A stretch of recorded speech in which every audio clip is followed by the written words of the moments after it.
Welcome to the Eat Better, Move Better, Live Better podcast presented by Flourish with Tracy, where we'll dive into the realms of holistic wellness, plant-based nutrition, yoga, and self-care to help you live your best life.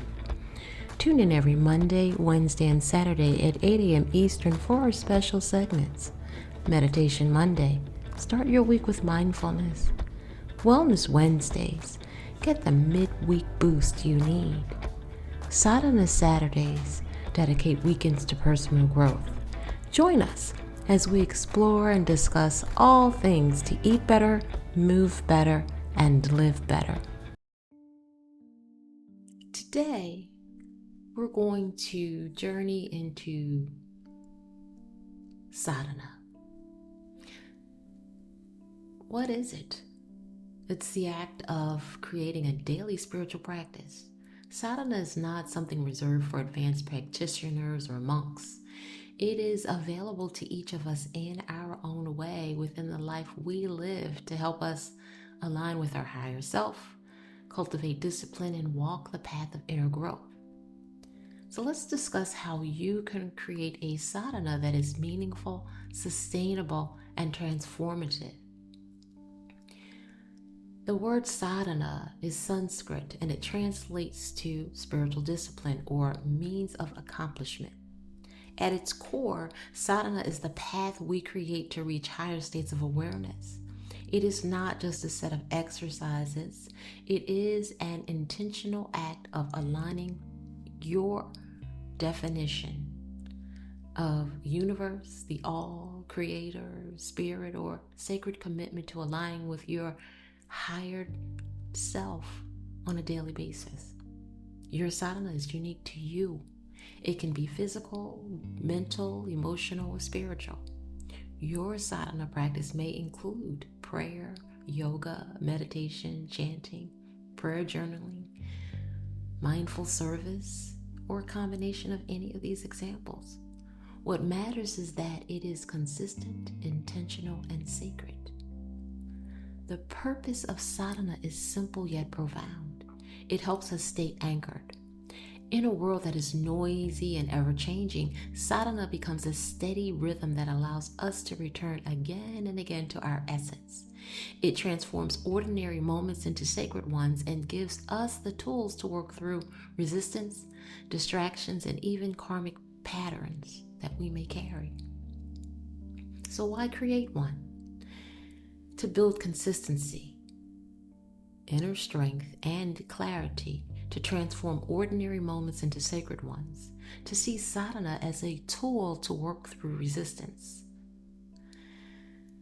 And it also creates structure and rhythm in life. Just as our bodies rely on circadian rhythms, our soul thrives on spiritual rhythm. A sadhana creates structure and flow to our days. Instead of being pulled in many directions, we can begin each day with clarity and centeredness. It also develops discipline, which is called tapas in yoga. In yogic philosophy, tapas means fire of discipline. When we commit to showing up daily, even when it's inconvenient, we burn through laziness, excuses, and mental resistance. This is how transformation takes root. Sadhana strengthens connections to self and source. Through daily practice, we bridge the gap between the small self, the ego, and the greater self, the divine essence within. Sadhana is where we remember we are not separate, but deeply connected. And this helps build mental focus and calming of the mind. In the Yoga Sutra, there's a saying, Yoga Sita Vritti Narada. It means yoga is the stilling of the fluctuations of the mind. Sadhana gives us practice to quiet mental chatter, making space for clarity, insight, and peace. And it serves as an anchor during challenges. When life brings storms, a daily practice becomes our anchor. Even in grief, stress, or uncertainty, the consistency of sadhana provides a place of refuge. When developing your sadhana practice, choose a time and a space that you can honor each day. Traditionally, the most powerful time for sadhana is the early morning hours between 4 and 6 a.m. when the world is quiet and the mind is still. But what matters most is consistency. As you choose this time, then create this dedicated space, even if it's just a corner of the room, and you can place a mat, cushion, candle, or a small altar there. This signals to your mind and spirit, this is sacred space. And every sadhana begins with a sankalpa, or an intention. You can ask yourself, why am I doing this? Maybe it's for peace, clarity, devotion, healing, or inner strength. This intention or sankalpa becomes your compass. And on days when resistance comes, remembering your sankalpa, remembering your intention, will help you return to your practice. And as you develop your practice, determine how you wish it to be constructed. You can create a practice which includes all of the following components, one or just a few. And you can alternate as you wish. The intention and the consistency is the key. So components can be postures, yoga asana, movement that prepares the body to sit in stillness. Just 5 to 10 minutes of simple postures opens up your energy channels and will ground you. Breath work, pranayama, it's your life force. Techniques like alternate nostril breathing or kalabate breath awakens, balance, and purifies your energy. Embracing and recognizing that your breath is your life force, your prana. Meditation, stillness is where transformation blossoms. Just a few minutes of observing your breath, repeating a mantra, or just resting in awareness brings profound shifts. Chanting, using japa or mala beads, help tunes your vibration when you repeat sacred sounds. It could be a bija mantra, a longer chant. Doesn't matter. Whichever resonates with you, as this sound connects you to source. Self-study, svadhyaya, reading sacred texts or journaling allows you to reflect and integrate. This deepens your understanding of self and spirit. And seva, service, offering service even in small ways. Giving freely, not expecting anything in return, becomes a part of your sadhana practice. It reminds us that practice is not just for the self, but for the upliftment of others. And how long you practice is your choice. Start where you are. If all you have is 5 minutes, begin with that. What matters again is not how long, but that you are consistent. Over time, you may expand to 10, 30, 60, 90 minutes. The actual length of time is relevant only to you, as the length is not the objective. As you become consistent in your practice, you will see how it outweighs intensity. And create your practice. So you've set your intention, and it can be simple. I practice daily to cultivate peace within myself and share it with others. Realistically, setting that time. If you're not able to do so at the morning, do so at bedtime, but keep it steady. And always close with gratitude. Always offer thanks to your body, your breath, your teachers, and the divine. Gratitude seals the energy and intention of the sadhana. If you find that you are coming up with a few obstacles or difficulty creating it, review your time. If you don't have 5 minutes, start with 1 minute of just quiet breathing as you first wake up. The power is in the showing up. If you are struggling with restlessness or boredom, Keep the practice simple.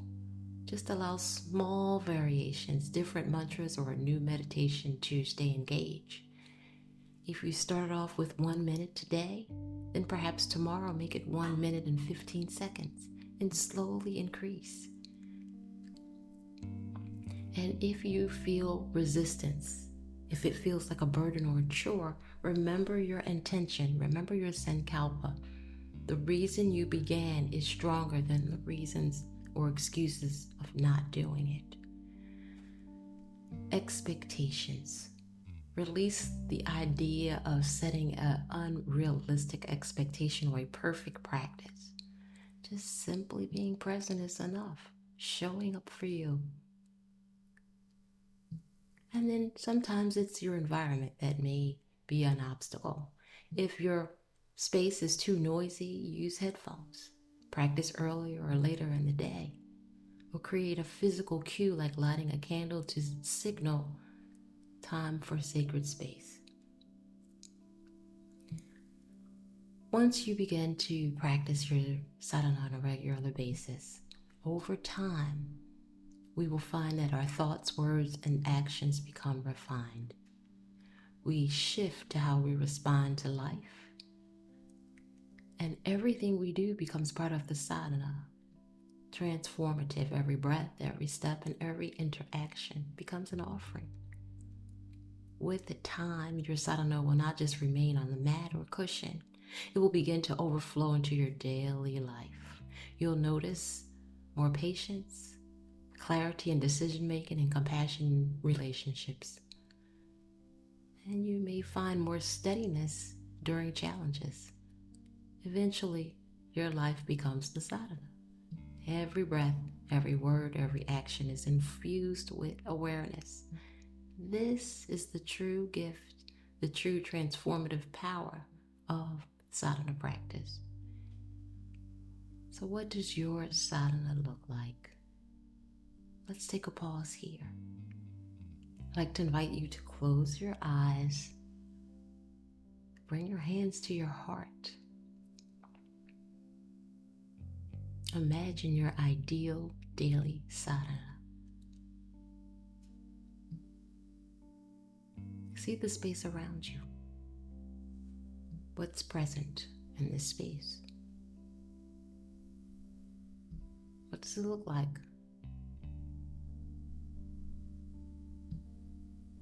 What practices would you include in your sadhana?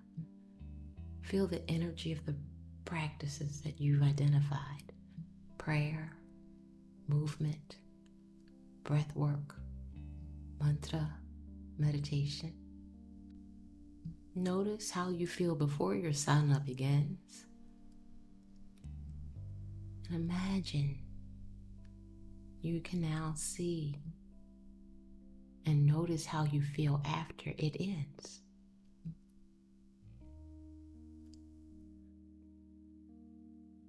Now silently name 3 intentions, 3 commitments, sankalpa you are ready to bring into your daily practice beginning tomorrow. When you're ready, open your eyes.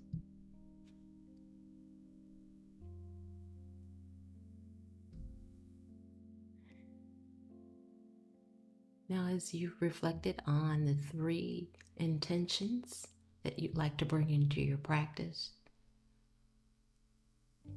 set the time that you plan to do so. Keep it simple, and you can slowly expand. Sadhana is not about perfection. It's about sincerity. It's not about doing everything.